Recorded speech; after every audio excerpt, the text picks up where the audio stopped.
morning students. Today we will continue with Geography chapter 3, Motions of the Earth. In the previous class we have studied about the rotation and its effects. Today we will be dealing with the revolution. So what is revolution? The movement of the earth around the sun is called as the revolution.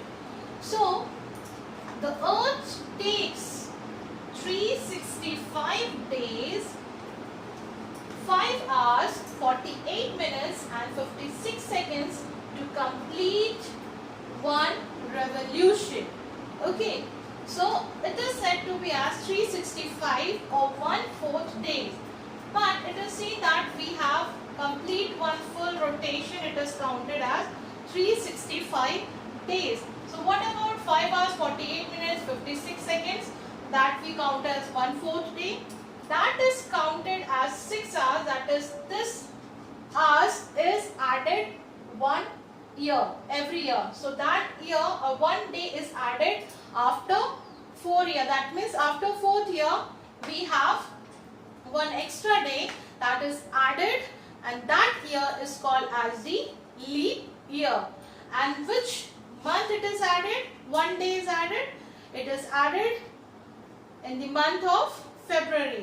So that month is called as the leap day. February month is called as the leap day. So the earth takes 365 days, 5 hours, 48 minutes, 56 seconds. That is 1/4 day. So after 4th year we have 366 days, which we call it as a leap year. This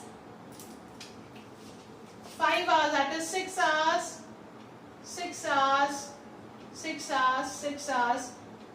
Countedly it is considered to be as 1 day. That is 24 hours. So 1 extra day is added after 4 years. That means after 4 years, that we call it as 366 days, and that year is called as the leap year. And this extra day is added in which month? It is added in the month of February. That is, we have on February 28 days, but when it comes a leap year we have 29 days. Now when the earth is having a rotation and revolution around the sun, it is seen that sometimes the earth is near to the sun and sometimes it is far away from the sun. So the distance, okay, it is said that when the distance between the earth and the sun is minimum, that is the distance between this distance, okay, this distance when it is near to the sun, that is 146 million kilometer, the earth is said to be perihelion. Here peri means near and helion means sun. So when the sun is near to the earth, it is called as the perihelion. And which day it is near to the sun? It is on 4th January. And sometimes when the earth is having a revolution around the sun, revolving around the sun, it is sometimes the earth is far away from the sun. That is called as ephelion. That is, epi here means away from the sun. And in which day it is away? It is on 4th July. So please remember that which are the similar days, that is 4th January and 4th. 4 is similar in both the things. That means away and near to the sun. That is 4th January and 4th July. So when the earth is taking around the sun, it is said that it has different effects. So what are the effects? In the previous class we have learned about the effects of the rotation. When the earth is rotating, it causes, what are the things? It causes day and night, and the direction of the winds are changed, and many other things. So today we will be discussing about the revolution. What are the effects? The first effect is that it has a variation in the length of day and night. That means there is a variation. Sometimes when the earth is rotating and revolving around the sun, it has a variation of the length and the night. Sometimes it is longer days, sometimes it is shorter night, sometimes nights are longer and days are shorter. So it is there that because of the revolution, the effect is that there is a variation in the length of day and night, and it is also seen that when the earth is revolving around the sun, the distribution of the heat also varies. Okay, some areas will get more sunlight, some areas will get very less sunlight. So there is a variation of the heat rays of the sun rays. Okay, heat on the earth's surface, the distribution of the heat on the earth's surface. And the most important that it causes, because of the revolution, it causes seasons. That is the most important, because it's season. And these seasons are caused with three important factor or causes. That is because of the rotation, this is spinning of the earth, and revolution, okay, and the inclination of the earth axis. Because of these factors, these seasons are caused. So what are the causes? Because of the rotation of the earth, the revolution of the earth, and the inclination of the earth's axis, that is tilted towards the sun.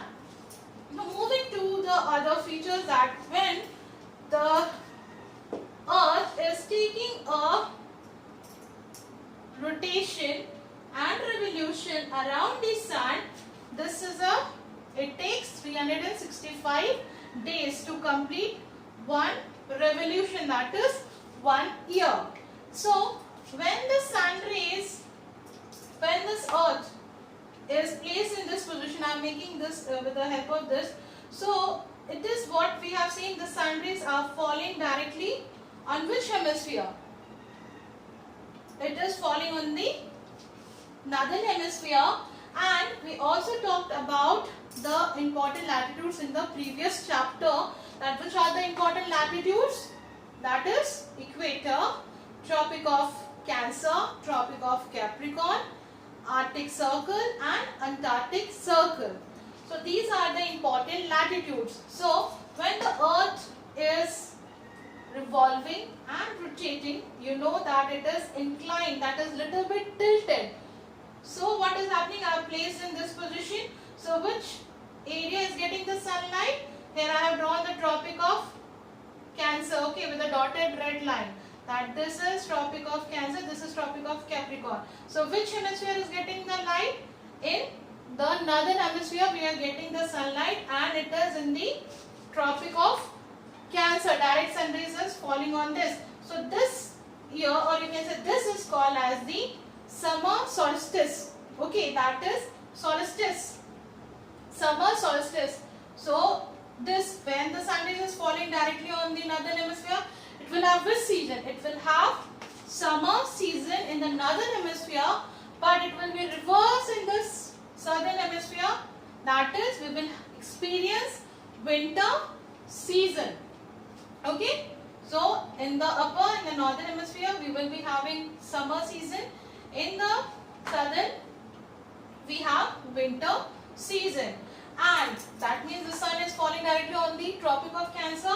So in which day? It will be on 21st June. Okay, remember that on 21st June, the sun rays will be falling on the Tropic of Cancer, and that is called as the summer solstice. And in which there is a variation we talked about, because of the revolution and rotation, we have variation in the length of days. So here the days will be longer and the nights will be shorter on 21st June.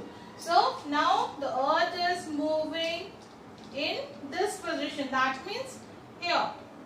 So when the earth is moving in this position, you will be seeing that it is, the sun rays will be falling directly on the equator. Okay, the sun rays is falling directly on the equator when it is revolving, slightly tilted. So it will be falling on the equator. Can you see here? I have just placed the earth in this position. So it is directly falling on the equator. So that is called as the equinox. Okay, that will be considered as the equinox, which means equal day and night. Okay, equinox here means equal days and night. That is why it is called as equinox. Okay, and after summer we have which season? We have autumn season.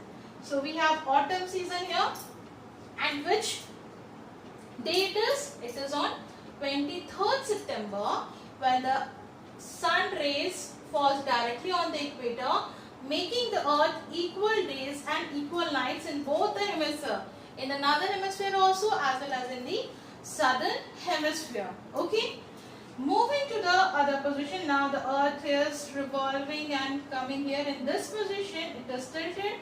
Now you can see the sun rays are falling directly in which hemisphere? In the southern hemisphere. So in the southern hemisphere, so which latitude will be getting sunlight more? It will be Tropic of Capricorn. Okay, so that will be called as the winter solstice. Okay, remember that. That will be called as winter solstice.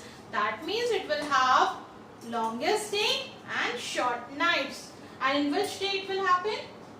It will happen on 22nd December. Now the earth will start again moving to the another position. Here again the earth will be on the sun rays will be on the equator.